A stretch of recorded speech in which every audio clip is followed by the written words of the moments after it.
Cherry blossoms, also known as sakura flowers. Ito talaga ng Hong Kong government.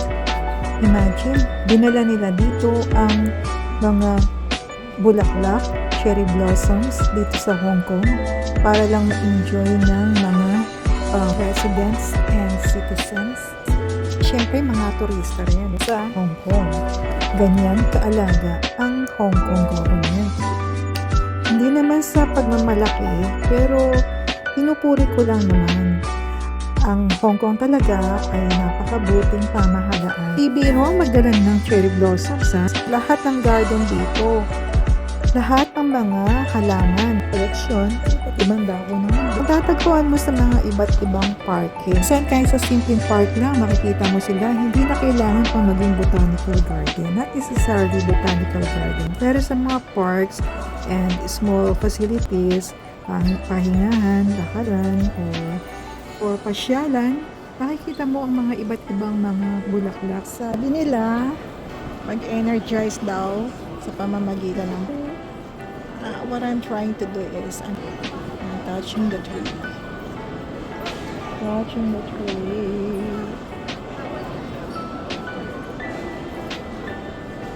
I'm touching the tree and the leaves. Wow.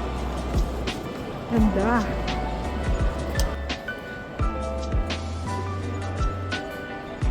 I think na nga lang po niya eh. Sayang, sana nakita ko nung siya pinkish color pa, dark color, so na feature ko at least sa aking feels. Wow! Pero maganda pa rin naman siya at talagang buhay na buhay. Sana maitanim ito at mapalago at sa isang lugar ay magkaroon talaga ng cherry blossom sa Sakura Town dito sa Hong Kong. Imagine sa lalaki ng puno na ito, naku, ano kaya namin pinagsakyan dito. At hindi lang ito, marami pang ibang mga lugar na may cherry blossoms, featuring cherry blossoms. Hindi lang dito sa lugar, sa airport. Sa mga gustong makakita ng cherry blossoms, meron pa dito, halina kayo. At nang mapsilayan.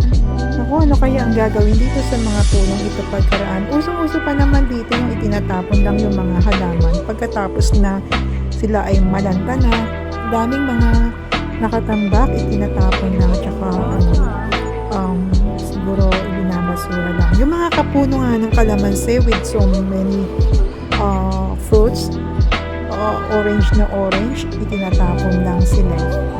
Sana may magre-recycle nito. Ako, grabe, laki ng puno.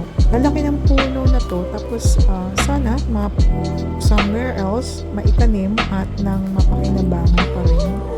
Ang ganda ng cherry blossoms dito sa Sakura Flowers.